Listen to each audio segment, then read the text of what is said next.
ఇష్టం లేకుండా తాళి కట్టావని ఏడ్చే రకం కాదు నేను.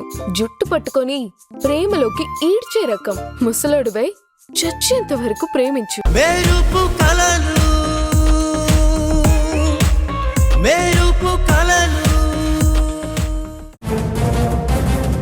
రేపు ఆయన చనిపోయి 13వ రోజు.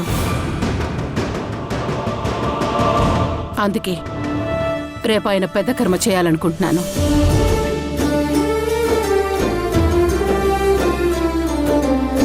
అమ్మ నాన్నని ఎన్ని మాటలన్నా పెద్ద కర్మ గుర్తుంది. అంటే అమ్మ మనసులో నాన్న మీద ప్రేమ అలాగే ఉంది, కానీ పరిస్థితుల వల్ల అలా బిహేవ్ చేసింది.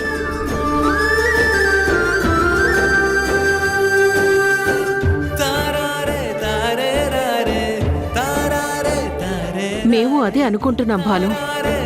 ఇప్పుడు లోపల మాట్లాడుకుంటుంది అదే. ఈ లోపు నువ్వు పిలిచావు, అలాగే జరిపిద్దాం. జరిపించడం అంటే ఏదో మొక్కుబడిగా జరిపించడం కాదు, ప్రాపర్గా గ్రాండ్గా జరిపించాలి. మనకి తెలిసిన వాళ్ళందరినీ పిలిచి కార్యక్రమాన్ని జరిపించి భోజనాలు పెట్టించాలి.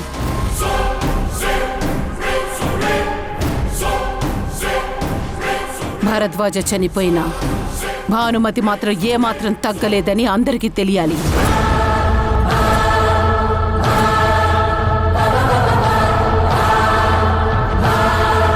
అంతే తప్ప పంతుల్ని పిలిచాము, ఏదో 4 ముద్దలు పిండం పెట్టాము, నలుగురికి భోజనాలు పెట్టాము, కార్యక్రమం ముగిసింది అన్నట్టు ఉండకూడదు.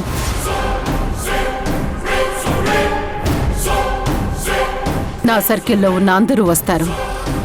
వచ్చిన వాళ్ళకి తగ్గట్టుగా ఏర్పాట్లుండాలి.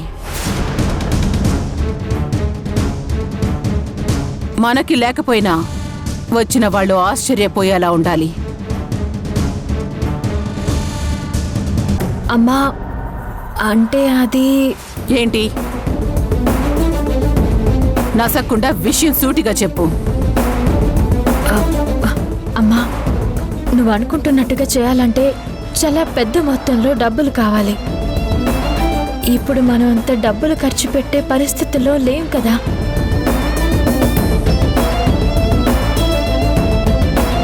అనుకున్నాను, ఎలాంటిదేదో అంటావని అనుకున్నాను.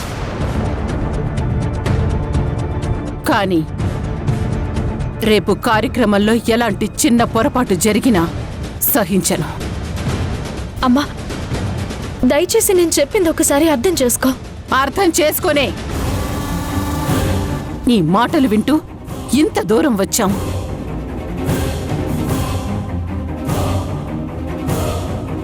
ఈ విషయంలో నేనెవ్వరి మాట వినను. నా డెసిషన్ ఫైనల్. ఇందులో ఎలాంటి మార్పు ఉండదు. అమ్మా ప్లీజ్, దయచేసి అర్థం చేసుకో. నువ్వన్నట్టు చేయాలంటే మినిమం 2 lakhs కావాలి. అంత డబ్బు ఎక్కడి నుంచి తీసుకురాగలం?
మీకు డబ్బులే కావాలనుకుంటే దీన్ని అమ్ముతారో తాకట్టు పెడతారో మీ ఇష్టం.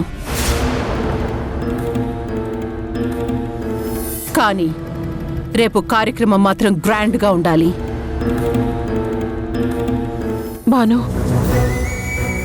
అది అది తమ్ముణ్ణి మెడలో కట్టిన తాళి. అవును, ఇప్పుడు ఆయనే లేరు. ఇక ఇది ఉండి మాత్రం ఏం చేస్తుంది?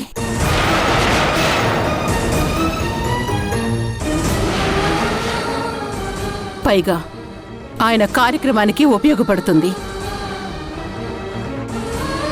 అనవసరమైన సెంటిమెంట్ డైలాగులు కొట్టకుండా జరగాల్సింది చూడండి.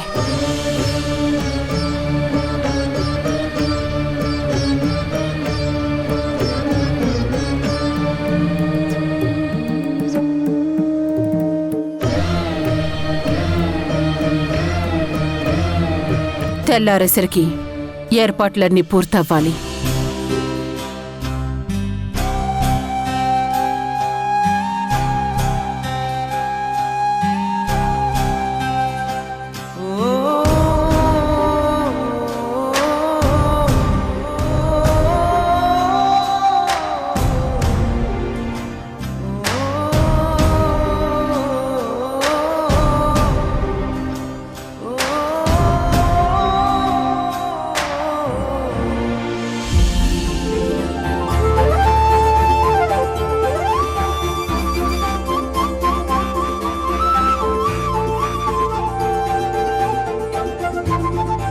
ఆగండి ఆగండి.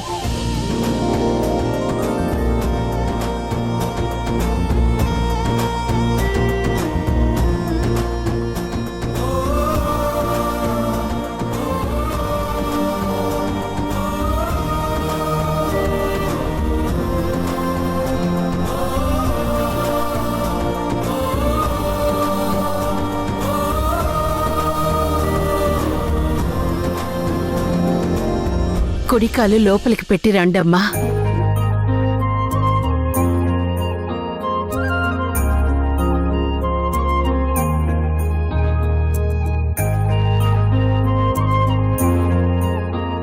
నన్ను క్షమించక్క.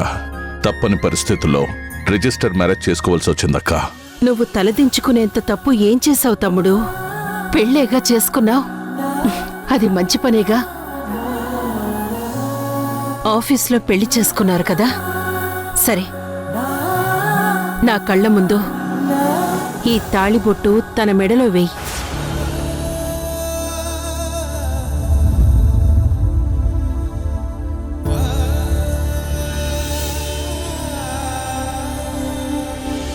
అక్క, ఇది అమ్మది కదా, నాకిస్తున్నావేంటి?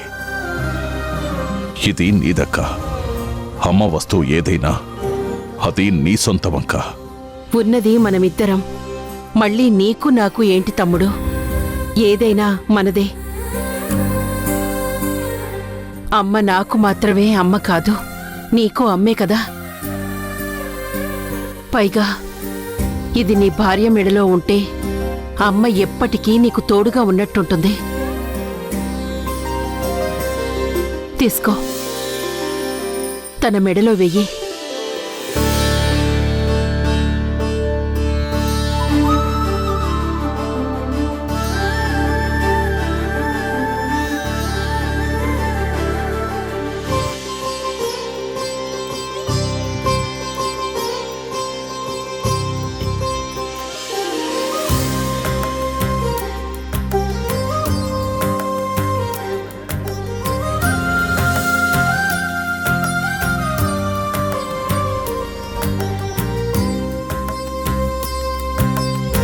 దీర్ఘ సుమంగళి భవ, చల్లగా ఉండండి.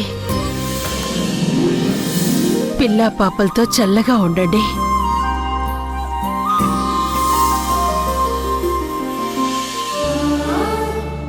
అలా ఆ రోజు మా అమ్మ మెడలో చేరిన ఈ తాళిబొట్టు ఈరోజు తాకట్టుకు వెళ్తుందంటే నా మనసు తట్టుకోలేకపోతుంది. ఎలా ఉన్న ఇంటికి ఎలాంటి పరిస్థితి వచ్చింది భగవంతుడా?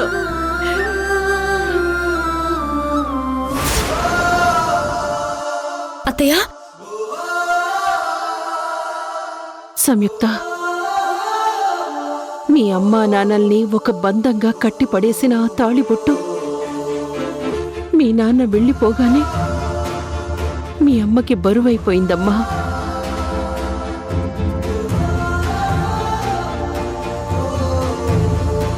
అది డబ్బుల కమ్ముడు పోయే బంగారపు ముద్ద కాదమ్మా, ఒక మనిషి తాలూకా జ్ఞాపకం.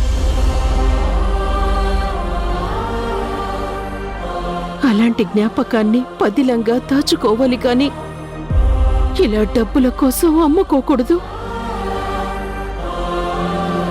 కానీ ఏం చెప్పాలో ఎలా చెప్పాలో అర్థం కావడం లేదు.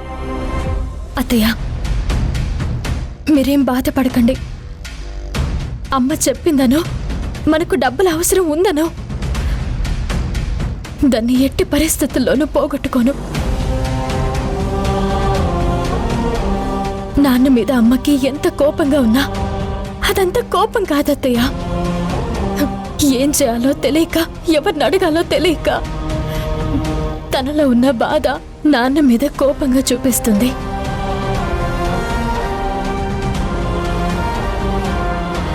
సొసైటీలో ఇలా వదిలేసి చెప్ప పెట్టకుండా వెళ్ళిపోయారన్న ఆక్రోశం, అంతే తప్ప ఇంకేమీ కాదు. అమ్మ మనసు పొరల్లో దాక్కుని ఉన్న నాన్న మీద ప్రేమ ఏదో ఒకరోజు అగ్ని పర్వతంలా బద్దలై లావాలా బయటకొస్తుంది. అంతవరకు మనం ఓపిగ్గా ఎదురు చూడాలత్తయ్య.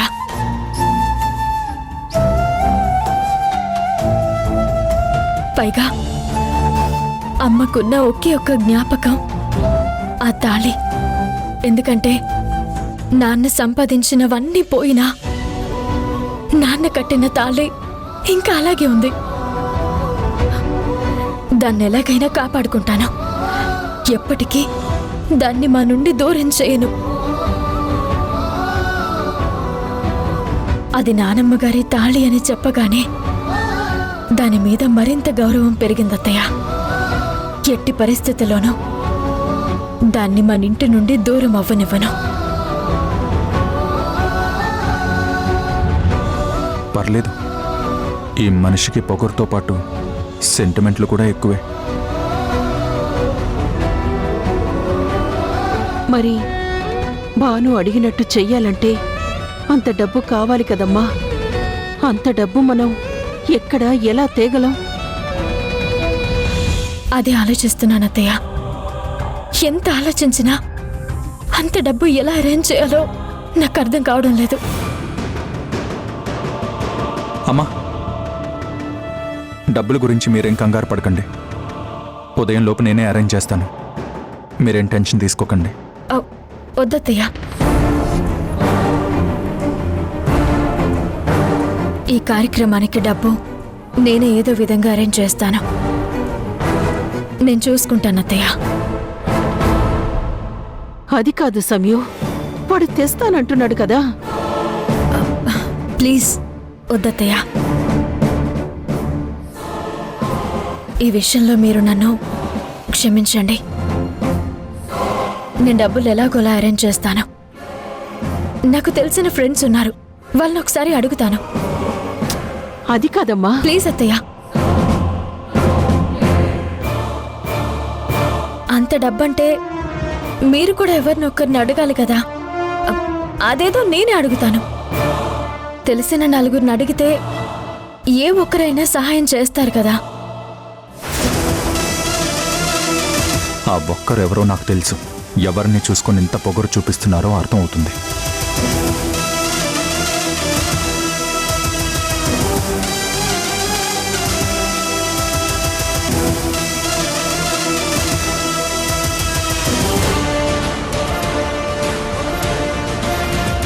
సరే అత్తయ్య, నేను వెళ్ళి డబ్బులు తీసుకొస్తాను. అది కాదమ్మా, నేను కూడా వస్తాను. వద్దత్తయ్య, నేను త్వరగానే వచ్చేస్తాను. ఈ టైంలో మీరు ఇబ్బంది పడకూడదు. నేను వెళ్ళొస్తాను.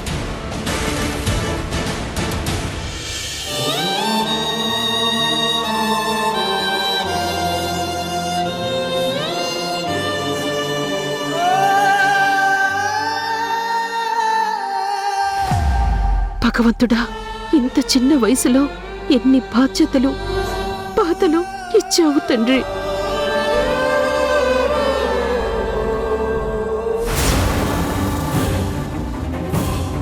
రేపు గనక అనుకున్నది చేయకపోతే ఈ భానుమతి అంటే ఏంటో చూపిస్తాను. ప్రతిదానికి కాకి లెక్కలు వేసుకుంటూ బ్రతకడం నా వల్ల కాదు. మమ్మా, నిజం చెప్పాలంటే ఇంత ఖర్చు చేయడం నాకు నచ్చడం లేదు. ఎందుకు చెప్పు, అనవసరమైన ఖర్చు. కొన్నింటిని ఖర్చుతో చూడకూడదు బేబీ. ఇది మన ఆత్మాభిమానానికి సంబంధించిన విషయం. ఎవరో వచ్చి మనల్ని వేలెత్తి చూపించేంత వరకు మనం వెయిట్ చేయకూడదు. వాళ్ళకి సరైన సమాధానం చెప్పాలి. మార్కెట్లో అందరూ భానుమతి పని అయిపోయింది అనుకుంటున్నారు. కాని సింహం అడవిలో ఉన్నా బోన్లో ఉన్నా తినేది మాంసమే, గడ్డి కాదు అని వాళ్ళకి తెలియజెప్పాలి. ఎస్ మామ్, నువ్వన్నది నిజమే. కానీ చనిపోయినాయన చనిపోయారు. ఏ ఆత్మలు, ఆత్మ సంతృప్తులు అంత ట్రాష్. చనిపోయిన వ్యక్తి గురించి ఇంతింత ఖర్చు చేయడం తప్పు మమ్మీ. చివరకు నీ దగ్గరున్న తాలిపట్టు కూడా ఇచ్చేశావు. రేపు అర్జెంట్గా ఏదైనా అవసరం పడితే ఎక్కడికని వెళ్తాం?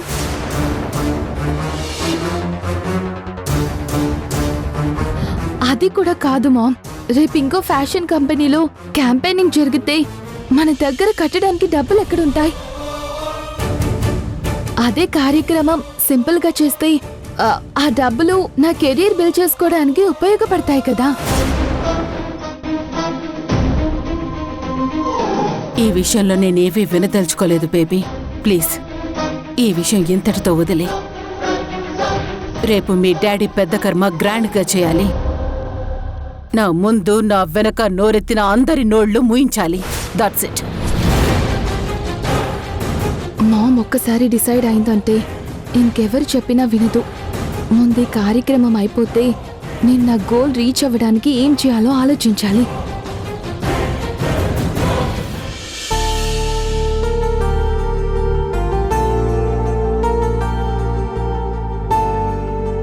నాన్న పెద్ద కర్మ జరిపించాలంటే ఇప్పుడెంత లేదన్నా 50,000 కావాలి. ఎక్కడి నుంచో తీసుకురావాలి? ఏం చేయాలి? కానీ ఎలాగైనా నాన్నగారికి సంప్రదాయబద్ధంగా జరిపించాల్సిన కార్యక్రమాలు జరిపించాలి. ఏంటి ఈ టైంలో అర్జెంటుగా కలవాలన్నావు? ఏమైంది?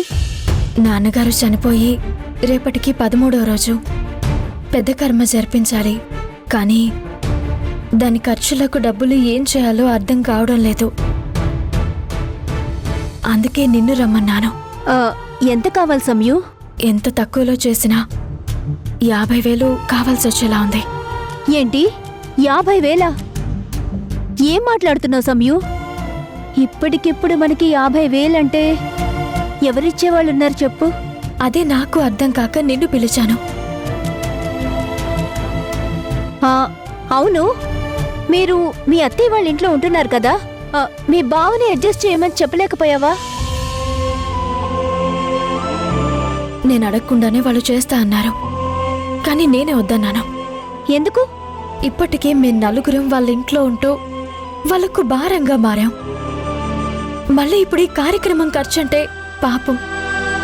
వాళ్ళు మాత్రం ఎంతని చేస్తారు? ఒకవేళ చేసినా మళ్ళీ నాకు కుదిరినప్పుడు నేను ఇస్తానన్నా వాళ్ళు తీసుకోరు. నాకు అలా ఇష్టం లేదు. నాన్నకి సంబంధించిన కార్యక్రమం కోసం ఇప్పుడు అప్పుగా తీసుకున్నా తర్వాత నా కష్టంతో సంపాదించి తీరుస్తాను. కరెక్టేనే, కానీ మనకి అడగంగానే 50,000 అప్పుగా ఇచ్చేవాళ్ళు ఎవరున్నారు చెప్పు? నా సంగతి తెలుసు కదా. 1,000 2,000 అంటే అడ్జస్ట్ చేయగలను.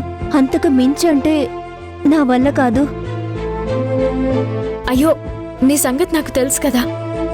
పర్వాలేదు. మరి ఇప్పుడేం చేస్తావు? మీ నాన్నగారు వాళ్ళకి ఎవరైనా తెలిసిన వాళ్ళుంటే ఫోన్ చెయ్యకపోయావా? వాళ్ళు సహాయం చేస్తారు కదా. లేదు, వాళ్ళెవ్వరూ మాకు సహాయం చేయడానికి ముందుకు రారు. అలా అనకే. వాళ్ళు సహాయం చేస్తారో లేదో అని తెలియక అంటున్నావేమో కానీ నా మాట విని ఒకసారి నువ్వైతే ఫోన్ చేయి. ఇంకా ఆలోచిస్తున్నావేంటే? ఫోన్ చేయి.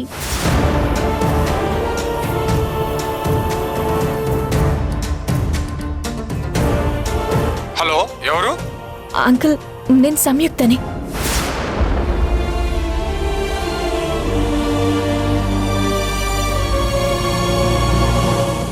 కాల్ కట్ అయినట్టుంది, మళ్ళీ చేయి. కాల్ కట్ అయితే మళ్ళీ చేయొచ్చు, కానీ కావాలని కట్ చేస్తే మనం ఎన్నిసార్లు చేసినా ఉపయోగం ఉండదు. సరే, ఇంకొకసారి కాల్ చేయవే. వద్దే.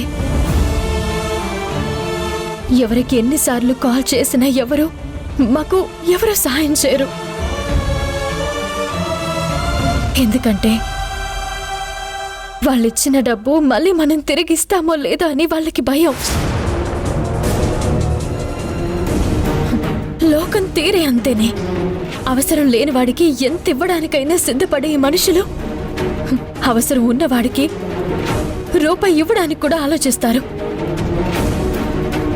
ఈ విషయం మేము ఇంటి నుంచి బయటకు వచ్చే ముందే అర్థమైంది.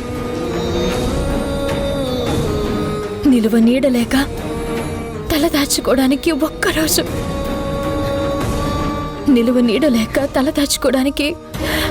ఒక్కరోజు ఆశ్రయం ఇవ్వమంటేనే ఎవరు ఇవ్వలేదు. అలాంటిది